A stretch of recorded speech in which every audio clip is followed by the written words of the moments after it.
Before this video begins, I'd like to give a huge thanks to my channel members, who you can see on screen now. Become a member by hitting the join button and get your name here among other awards today. Hello there and welcome back to another edition of Silly Car Showdown. Today, we are taking a look at the 1972 Lamborghini Jarama S. This car was requested by Inferno the Fox, and this is, in my opinion, one of the absolute best DLC cars we've had come into this game. I adore the Lamborghini Jarama. It is such a strange vehicle.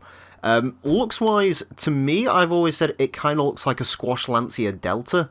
That's sort of up to your own recognition, whether you think it does, but this car is truly something else. I mean, it has a radio which is there. You see that thing between the gear stick and the giant cigarette lighter? Yeah, that's a radio, and also the handbrakes on the drivers. Yeah. Can I get it in focus? Yeah, that sort of lip thing, that's the radio. It faces away from the driver at an angle which is annoying. It's fantastic. I love Italian design, and this car really is the peak of Italian stupidity. Anyways, we are going to add extra stupidity to it today because Inferno has a specific engine in mind. So in the case of this car, you can swap in a 5.2 litre V12, which is a unique swap. That's the engine from a Lamborghini Countach. The 5.2 litre V10 from a more modern day Lamborghini, the 6.5 litre V12 from a Aventador, or the racing V12, which Inferno has requested. So we are having another Ferrari take on the course, although I doubt this one will be quite as successful as the Huracan, which basically held the top spot for a long time. I think in the end it turned out to be about 5 weeks or so that car was in the top spot, so pretty incredible. Anyways, of course, we are going to get the usual standard massive boost in PI from the start. 265s on the rear is not filling me full of much confidence, it's got to be said. And there's definitely more space to add bigger tyres back there. I'm not expecting this thing to handle particularly well, it has to be said. Also, you might notice I removed the chrome just because I think this car actually doesn't look too bad without it. So, if we can save weight without ruining the look integrity of the vehicle, then we may as well go ahead and do it. Yes, race springs do make this thing look more purposeful as well, especially with the wheels bought out a little bit to sit in those giant arches this car has. S1863, I am not expecting to get much PI out of the engine, it has to be said. Yeah, no. It is the typical usual, you don't want to put power into this because it will probably kill you sort of way of building cars, so yeah.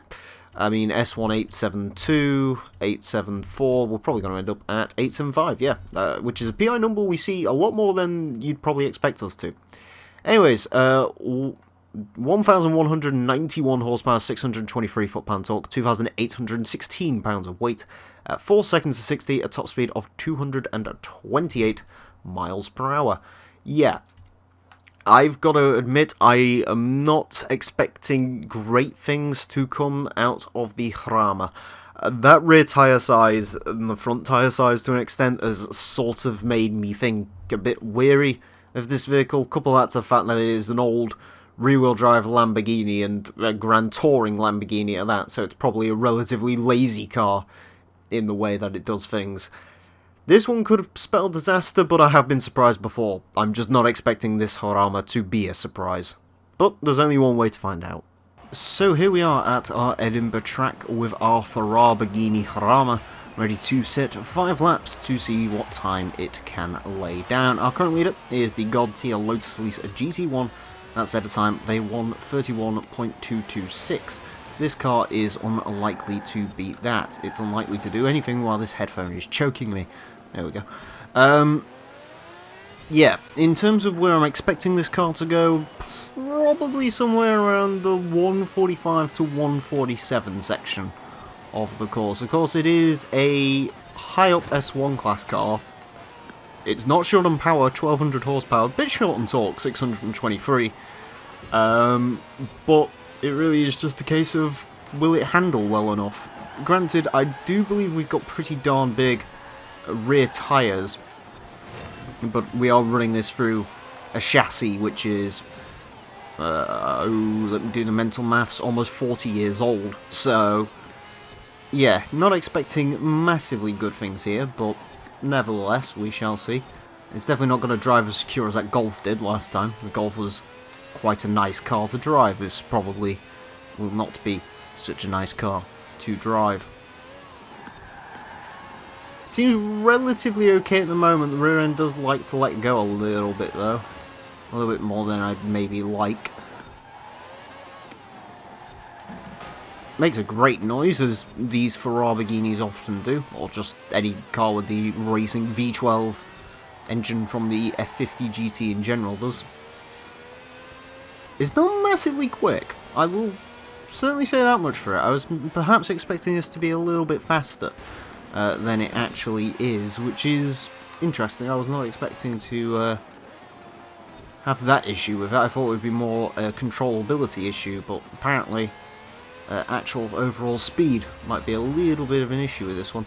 I think the long gearing doesn't help it, because it's such a not particularly torquey engine. There's not really much to get it to that red line beyond just the base power. I don't know when the torque peaks in this engine, but I'm fairly certain it's quite high up as well, so yeah, there's not really much in the low to mid-range pushing it onwards. And in something like the Huracan, that's not too much of an issue, because the Huracan is all-wheel drive, it can launch itself out of corners very quickly. The gearbox was probably a lot shorter as well, so it can sort of stay in that power band for longer. This does not have that luxury. It sort of has this sort of very old school long ratio gearbox, which, you know, I'm not averse to when it comes to something like this, where most of the cars are very powerful, but in something like this it can hamper it. I mean, it's not too bad. I mean, it's getting up to around 150 down there, which is the average, as we call it. That's sort of a good spot for most cars to be in, but even still, usually you want a little bit more than that. Ironically, you can take this corner faster than the Golf could, which is an interesting little tidbit for you. It's not bad though. The more I'm getting used to it and the more I'm sort of liking it. It's just not one of those cars where you mash the throttle down, because you'll just get all the power come in one big clump at the top and throw it sideways. But if you ease into it, it's not too bad. It's sort of definitely... Ooh, bollocks. That is not what we wanted to do. Worst bit is this car was actually probably on for quite a good lap time there, but oh well, we always have next time. It is sort of amazing me, sort of how quick it's sort of turning in and so on and so forth. Because it is quite a weird thing to drive. It definitely feels very mechanical in its grip levels, which isn't a bad thing. The grip's actually surprisingly nice, but it's just not... The actual chassis itself doesn't feel like it... Also, you're sort of preemptively going on the brakes and preemptively, you know, expecting it to lumber into corners, and it starts to do that, and then sort of everything around it picks it up and actually makes it go round a lot tighter than you'd think it would. So it is quite a weird sort of mismatch in that regard. It's not bad though. Again, certainly, I've driven much worse on this series, and cars that I hate more. I really like the Jarama, so I'm probably forgiving it slightly in its weird front-facing radio. But yeah, it's not quite the precision racing driving machine. Not that I was particularly expecting it to be, but yeah, maybe you do expect a little bit more from this type of car. Especially a car with sort of this size tyres and so on and so forth. But yeah, the weird thing with this car, and it sounds really bad to say it, also I am doing a terrible job of keeping it going in a straight line occasionally. Again, that's sort of down to, well, it's partly down to me being stupid, but there's also the chassis sort of weaving around a little bit on the body. You can actually feel it doing that, which is quite strange. We've had a few cars do that, but this is by far and away the most pronounced of all of them. I'm hoping to get a good run out of this car at some point. Don't know when that's going to happen though, as we go a little bit slideways. I've got to say, I do think this would be a very, very quick car with a different engine. I don't think this Ferrari V12 particularly suits this car, being one of the heavier Lamborghinis, front engine, rear drive, of course. I feel like this car would probably benefit from using, like, the Aventador V12. It would probably be better with that. Sort of a more high torque engine. The V10 Lamborghini engine, hell, do I dare say, a V8 would probably improve things in this vehicle. Or even, maybe the Countach V12, I'm not sure what the torque figures are like on that engine, but something with a little bit more sort of all-range power would be better instead of this engine, which sort of makes it all towards the top end. Because it is quite... The Jarama's sort of a lazy boy Lambo, and you're sort of sticking this reactive race engine in it. And again, I'm not saying the Aventador's engine isn't reactive, I'm just saying the Aventador's engine is for a road car.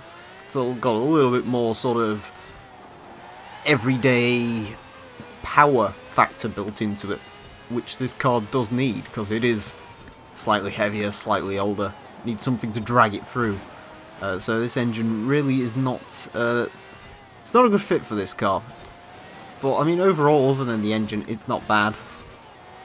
It is not going to go particularly quickly, though, which is a bit of a shame. 149.345, and that was a relatively good lap, in all honesty. Try this final lap, see what it does. I'm going to be a little bit upset if I can't get the Jarama to at least the 148s. But yeah, it's just, these gear ratios are too long as well. You know, first at 75 miles an hour is what it'll ride out to, which is ridiculous. And again, it wouldn't be too bad, but the engine's just got no torque, so it can't really pull itself along. So, a little bit of a shame is the Jarama by the looks of it, and that's probably definitely not helped its run. Yeah, again, I don't know if it's just a case of my driving. I've got to admit, I have let the car down a little bit, but I mean, there's not really much more I can do. I can't lever it anywhere because the rear end will keep letting go, and then it becomes really hard to control because the chassis can't keep up with it. It's just not great. Which is sad to say, again, I like the Jarama a lot. I wish it would have done really very well, but at the end of the day, it's just not good. It's just not a solid car, particularly. It has its issues, and those issues really are sort of being crucial to it. Also, the brakes seem very random. Occasionally they'll be quite good, and then other times they'll do that.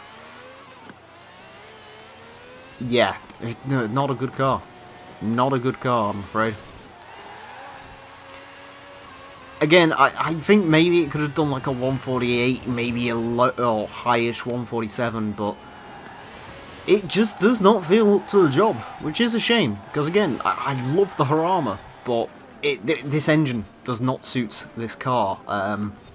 I would maybe like one day to have another go at this in an engine which suits it a little bit more. Also, fucking, my phone just made me jump.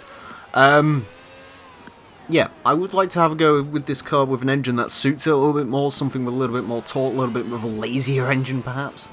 And I'm sure it would be a better car for it, but as it stands right now, this engine just does not suit this car. Although I'm curious, sort of. Yeah, it makes... Peak torque comes on at about 9,000 RPM. Yeah, I mean, it's just not particularly great, so that is a bit of a shame. Anyways, 149.345 will put it right down, I'm afraid. It goes into 48th place. It goes in between the Civic RS, the old new Civic RS, and the Quartz Regalia Dale type. It is, thankfully, 1 and a bit seconds up on the Morris Turbo Traveller, slightly down on the AMC Gremlin, which I guess had a sort of similar issue. That's another V12 car. Slower than the Datsun, the twin-turbo V8 2002, the All Right Nova. Yeah, just not a particularly great... It's not a bad car, that's the worst bit about it. It's not bad. It just sort of all clumps together in a package which doesn't really fit. So, yeah, it is a wee bit of a shame. Anyways, thank you all very much for watching this edition of Silly Car Showdown. I hope you've enjoyed. As always, if you'd like to request cars for the series, you can do so in a couple of ways. One way, of course, is by clicking down below and joining the Discord. From there you can post your cars in the request chat, and that keeps everything all nice and organised and wonderful, and you can join the Discord, which is a place full of interesting characters. Alternatively, just type it down below in the comment section and I will get to it. Although do bear in mind, these episodes are recorded on a time delay, so if you comment a car and say, can you do this next? The answer is no. No, I can't. Usually these are pretty well heavily recorded in advance, so no. But yeah. Anyways, thank you all very much for watching, and until next time, a farewell.